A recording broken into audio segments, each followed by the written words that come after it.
Well, welcome Rebecca Olive, who's our artist in residence, our writer in residence at Hunter Writers Centre, the Lockup Cultural Centre. So Rebecca's running a workshop on Saturday on blogging, and her blog is the reason that Rebecca is staying with us. So I've got some questions to ask you, cool. Rebecca, today. So your workshop is on Saturday for writers who might be interested in blogging, but you have a purpose to this workshop on Saturday, which is to emphasise why blogs are good for writers to pursue as a project as opposed to those Dear Diary blogs. Can you explain what that's all about? I think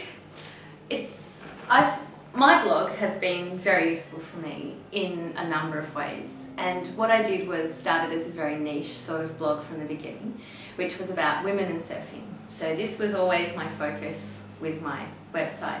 And having that focus allowed me to explore different topics to do with women and surfing, to find films that I could post there, to hear from other people who were interested in the same things, to link to other websites that helped out that were working on the same area or something that was very connected. So it helped me create a little world of women and surfing.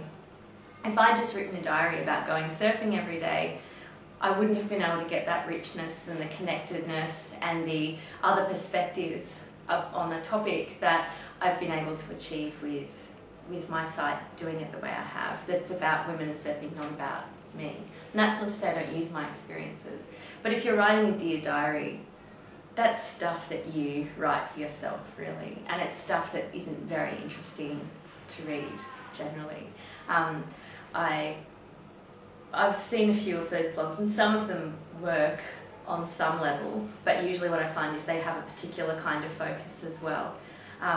But the Dear Diary blog, usually it's quite self-indulgent. It doesn't have a point.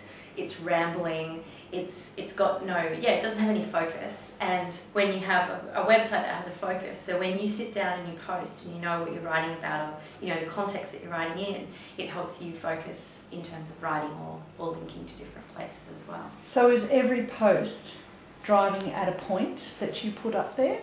Every post I put up there has a point. Every post I put up there has a context, which is women and surf culture. And sometimes that might sometimes it broadens out, so it might be connected to art, or it might be connected to history, or it might be connected to music or fashion or all sorts of things, or magazines. But for me, I don't put things, I hope, I achieve that I don't put things up there that are just about me, or they're about something completely unrelated. I could start another website where I could do a whole heap of other stuff, but this website for me this blog needed to be really focused in order to be consistently relevant to the topic at hand. And could you tell us the name of the blog and how you came upon that name? Okay, my blog's called Making Friends with the Neighbours, and it came from an honours project I did, which was about young men and surfing. And the young men that I knew went to Bali a lot to surf, and they came back with all these Balinese friends. And I thought about that a lot, whether these young men would have ever met these Balinese guys if they'd just gone there as tourists. So originally it was meant to be an idea of micro international relations, and it was the idea of just meeting people over the backyard fence, making friends with your neighbours and learning more about them, and starting to shift the boundaries and borders of our own prejudice. So that's where the name originally came from. But it still works, I think. So yeah, it's kind of cute, I guess. Yeah, it is. It's great. And it gives a good community feel to something that perhaps is like trying to look quite deeply at communities and relationships within communities.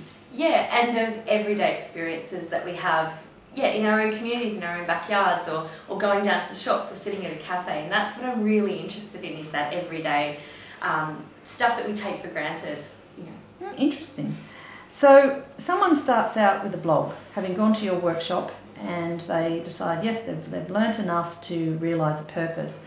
What about some of the advice you would give someone who's new to blogging, they're just about to set it up, putting aside the practical functioning of getting the computer going and the site going, but just some of the philosophical and attitudinal aspects of starting in the early days of having a blog?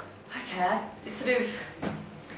I think back to when I first started, and I was very self-conscious with it, and I had to push myself very hard to keep posting, because you don't know who's reading it, you don't even know if anyone's really reading it, and that can be a bit disheartening.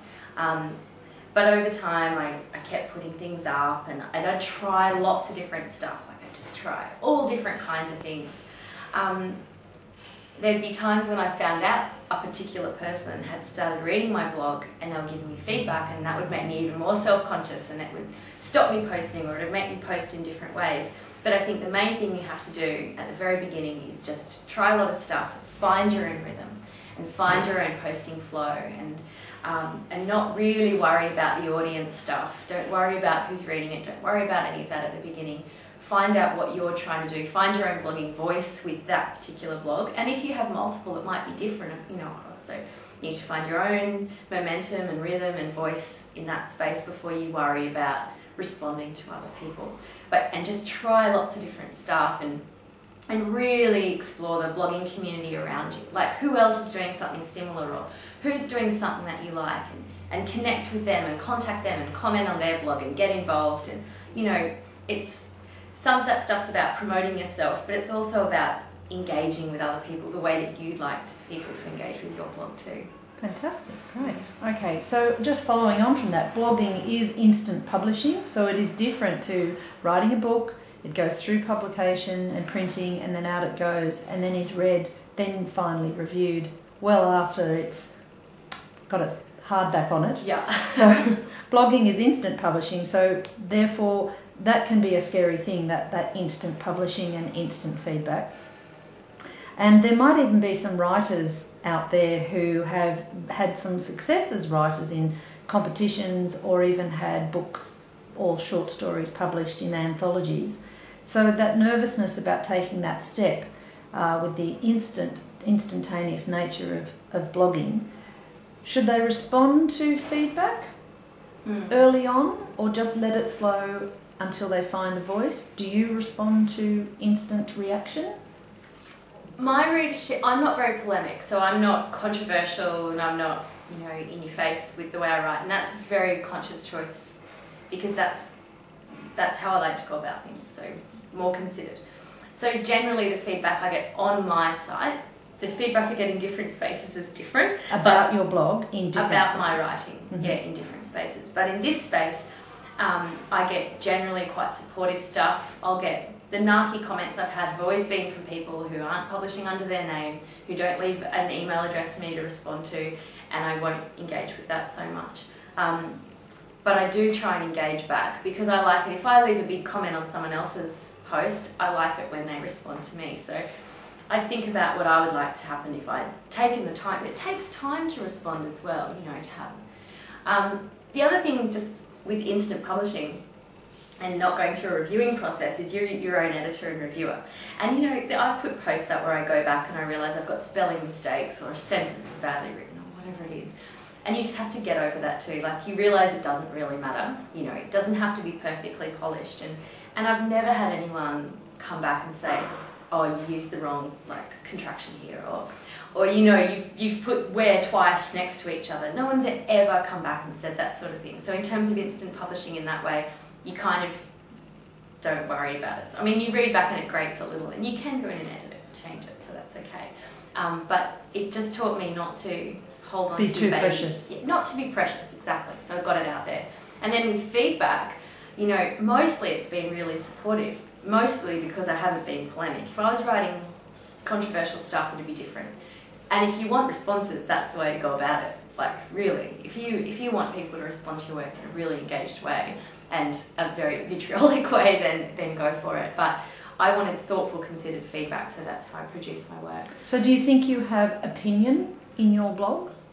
Oh, absolutely. It's all very subjective. It's all very opinion-based. My blog's a bit different, I suppose, in that it's a product of my PhD research. So when I write posts, there's a lot of theory that you can't see. There's been often a lot of thinking, sometimes none at all. Sometimes I just write very emotional, sorts of things. But a lot of the time it's very considered. So whenever I write anything, it's subjective and it's opinionated. And I would never pretend it's not.